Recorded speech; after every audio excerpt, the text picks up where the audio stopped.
princesses, I come with fantastic news, for I have just been down and checking on our knights, and they are nearly ready. Their armor is shined, their swords are sharpened, and we are really excited to see this tournament. My Lord Slayer, and I ask you, are you excited for the tournament? Yes! Well, our knights are expecting each and every single one of you to cheer for them. They're expecting your energy to feed into them. So let's see which side of our arena tonight is looking forward to it the most. So let's make some noise on the south side! Pretty good. What about on the east side? Yes! I'm not so sure. Come on, let's show them how it's done. Everyone on the north side! We are all indeed excited to see this tournament this evening. Everyone with their swords in hand, raise them high in the sky as we have one more big cheer so those knights know exactly what is in store for them. A huge cheer for the Knights of the Fighting Tournament!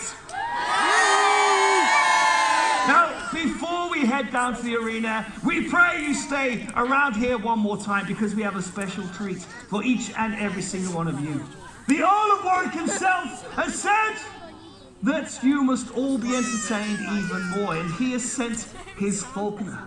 The Earl's own falconer will be entering into this arena to show you some of the most magnificent birds of prey that you will ever see, my lords, ladies and gentlemen. So I think, without a further ado, I think you should make some noise as we introduce our Lord Falconer!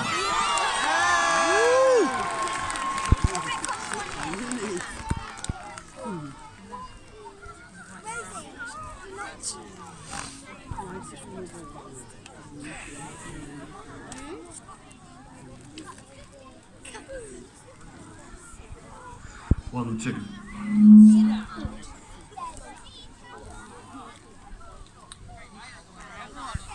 My right leg just went on. Right, okay, well, can we just switch it down a little bit down, okay.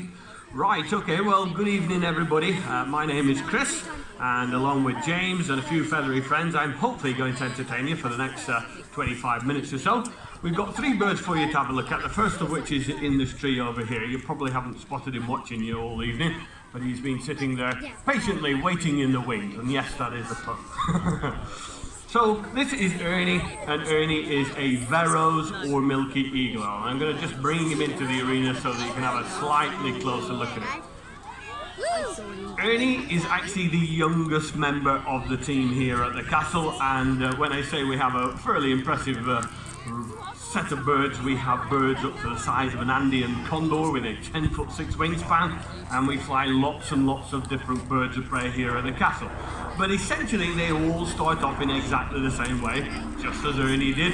He's hatched from an egg about 75 millimeters across, or 3 inches if you're in old money, and on a rich diet of rats and mice and lizards and bugs and beetles, young Ernie has grown to this enormous bird in a very short space of time indeed. And I suppose a bit like all youngsters, he thinks the world is absolutely wonderful. And what my job is to do here today, sorry about that, is just to get Ernie to follow me around and bring him around the edge of the arena so that you can all have a slightly closer look at him. He is very excited to be here, and of course, as far as Ernie is concerned, this is a learning curve. So he has got very few flying experiences. For the last 6 months, he's just sat there in a nest and had breakfast, dinner and tea delivered to him. So it's sort of coming as a bit of a shock to actually have to do something for a living. By the way, children, this will happen to you when you get to about 12 or 13 years of age. You're going to have to actually start doing things for your mums and dads. So Ernie is at the stage where he is following me around, and every time he comes to me, he gets a small reward. And this is sort of how his mum and his dad would train him. As he dropped it, I knew there was something wrong there, Ernie. I might have to see if I can sneak right. Yes, I know. Don't want to get any feedback from that speaker. There you go, Ernie. I'll do this with my gloved hand, by the way. Because Ernie has got a very sharp beak. So Ernie is at the stage of his life where he's learning to fly, and my job here at the castle is to train him and get him used to the hustle and bustle and all the sights and sounds. He is a Veros or milky eagle owl, and originally he would have come from Africa. His mum and dad came from Kenya, but Ernie was born in a very exciting place called Wolverhampton. And it is pretty wild in Wolverhampton, but it's not the kind of wild that Ernie has to, well, normally deal with. So he has to have a day job, and of course most of you, I'm hoping, know that owls don't really do a great deal of anything during daylight hours. So Ernie at the castle spends most of his day just snoozing, getting by, having his photograph taken, but this is the time of night that I guess we'd be looking to see maybe an owl in the wild. They start to come alive at this time of night because this is when they can sneak up on things and catch them. Ernie is not at the stage of learning to hunt just yet, but I am sort of getting very, very close to it. And Ernie at this stage is just doing the basics of flying. But he will never fly around the sky like an eagle. He will never twist and turn through the branches of a tree like a hawk, or dive out of the sky at 150 miles an hour like a falcon.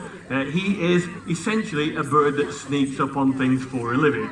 And you can see quite clearly that I'm asking him to come to me at the moment, but he's looking around, he's having his photo taken, and there are lots of things to distract him here at the castle. So although it's about food with young animals, sometimes you have to just give a little bit more, and sometimes all you have to do is just simply engage with them and then turn away and walk away. So kind words of encouragement are always very good as well. Taxidermy. That's a nice word, children. It just means get a move on. And essentially, he should be quite happy to follow me around. And hey, come in. There we go. And then I'm going to try and bring him into the middle. And then I'm going to hopefully show you Ernie actually hunting. So very few people actually ever get to see an owl hunt, because of course they do it under the cover of darkness. But as Ernie is a captive bred bird, he's quite happy. We should be able to maybe see if we can get Ernie to pounce on some breakfast, dinner and tea. He's obviously got lots of other things on his mind here at the moment. He's not really concentrated on me at all. Ernie, Ernie, did I tell you that owls have very sophisticated hearing as well, by the way? So you're just simply ignoring me at this moment, aren't you? So that big facial disc that he has, I guess his head looks like somebody's hit him in the head with a frying pan, but it is actually supposed to be like that. And the owl's head is essentially a satellite dish. One of his ears is high up, one of his ears is low down, and this means that he can zoom in on sounds and actually approach an animal just by sound. He doesn't actually even need to be able to see it. So when I shout Ernie, which is his name, and he's completely ignoring me, then he is just simply completely ignoring me. And there's not a great deal that I can do about it. Yeah, I can keep doing the taxidermy thing, but it does run a bit thin after a while. But what I have to do is go back to him and then engage with him. And then if I turn away